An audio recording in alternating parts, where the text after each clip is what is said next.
Okay, आता ह्याच्यामध्ये बघ क्वेश्चन नंबर 8मध्ये त्यांनी काय दिलं आहे, थोडंसं गिवन डेटामध्ये ट्विस्ट केलं त्यांनी. ब्रेथ आणि डेप्थ दिलेली आहे आपल्याला इफेक्टिव्ह.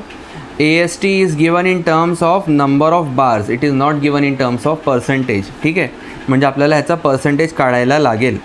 तर ASTची व्हॅल्यू जे काही आली असेल ती आपल्याला कॅल्क्युलेट करायची आहे. त्याने क्वेश्चनमध्ये बघ दिलेलं आहे 3 bars of 16 mm diameter. Bent up mention केलेलं नाही आहे. जर बेंटअप म्हटलं असतं तर आपण त्यातला तेवढे आपण त्यामधले बार कमी केले असते. ठीक आहे, इथे आपल्याला 3 बार दिले आणि तिन्ही पण स्ट्रेट असले आहेत असं आपण गृहीत धरतोय. तर ASTचा व्हॅल्यू मिळेल आपल्याला. FY आपल्याला दिलेला आहे, शियर फोर्स दिला आहे किलो न्यूटन 60, FCK दिलेला आहे आणि त्यांनी म्हटलेलं आहे 6 mm डायमीटर स्टिरप्स वापरायचे आहेत. तर सोल्युशनमध्ये आपल्याला लिहायला लागेल अगोदर पहिला स्टेप काय आहे आपलं, VUD काढणं. That is nothing but factored shear force 1.5 into V. So 1.5 into 60 is how much, 90 kilo newton. आपण या फोर्ससाठी डिझाईन करणार आहोत. ठीक आहे, तर हे झालं आपला पहिला स्टेप. दुसरी स्टेप काय आहे आपली, we will find out VUC max is equal to tau UC max into B into D. आता टाउ UC मॅक्सची व्हॅल्यू काय आहे फॉर 20, 25, 28, 31, 35, 37, 40. तर 25 नंतर 28. So 2.8 is the value for tau UC max. It is also taken from the table. See here, tau UC max for M20 grade is 28. ठीक आहे, तर ज्याप्रमाणे ग्रेड दिलेलं असेल त्याप्रमाणे आपल्याला ती व्हॅल्यू घ्यायची आहे आणि हे व्हॅल्यू आपल्याला पाठांतर झाले पाहिजे. 5-6 नंबर्स आहेत फक्त, जास्त नाही आहेत. इंटू B किती आहे आपल्याला गिवन 250 आणि D आहे 400. तर आपण इकडे लिहिणार इंटू 250 इंटू 400. जी काय व्हॅल्यू येणार VUC मॅक्सची त्याला आपण कम्पेअर करू. VUD should be less than VUC max, जे ऑब्वियसली असणारच आहे. देअरफोर आपण लिहायचं सेफ किंवा देअरफोर ओके लिहून इकडे सोडून टाकायचं. ठीक आहे, नंतर आपण थर्ड स्टेपमध्ये आता काय करणार आहोत, we have to calculate tau V. Tau V is equal to factored load divided by your B into D.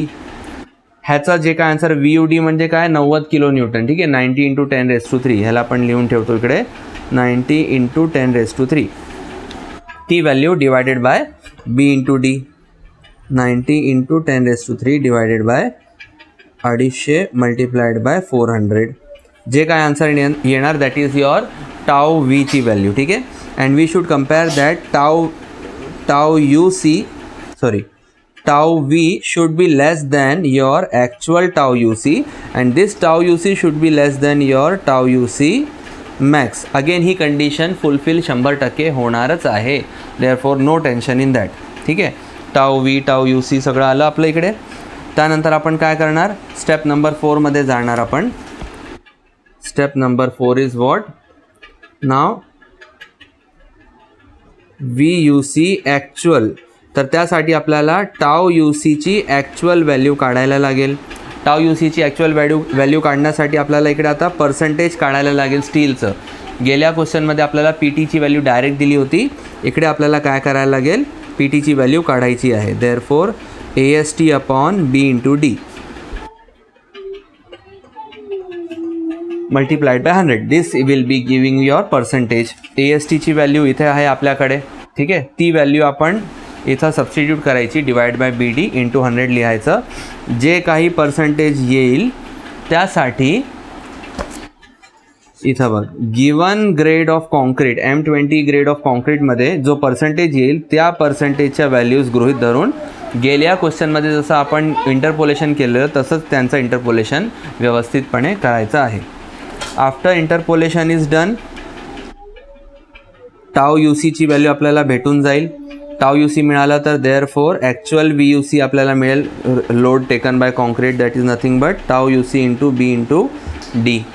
ही व्हॅल्यू आपल्याला सापडली तर आपण काय करणार, स्टेप 5मध्ये we know that the load taken by concrete त्यापेक्षा जे उरलेलं लोड आहे ना आपलं out of the design shear force, त्यातला रिमेनिंग लोड कोण घेणार आहे, येस स्टीलवाला स्टिरअप. ठीक आहे, वर्टिकल स्टिरअप.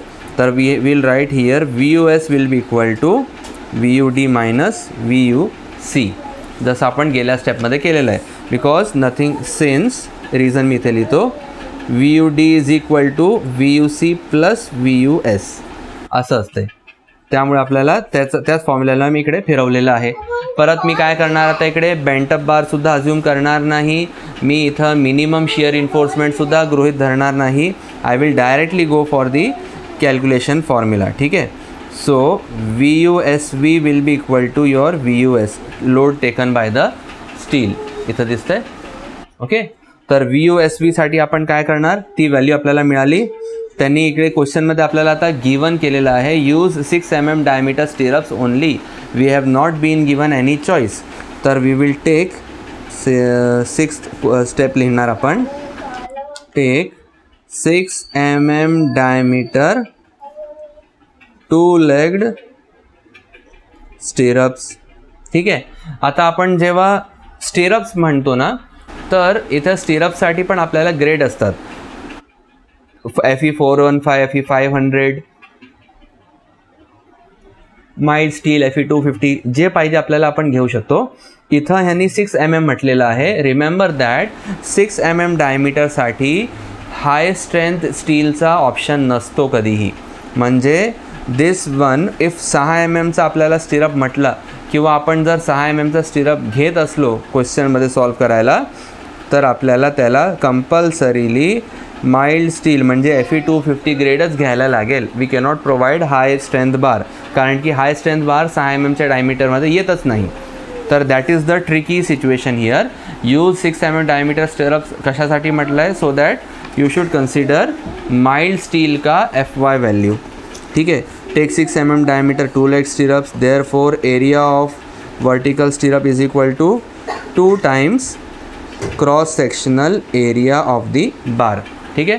π/4, सॉरी इकडे दिसत नाही ना, 2 times cross sectional area of the given bar 6 mm².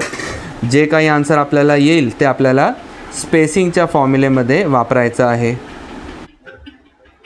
Spacing of the given stirrup will be equal to 0.87 FY into ASV into D upon VUSV. Direct formula apply करायचं.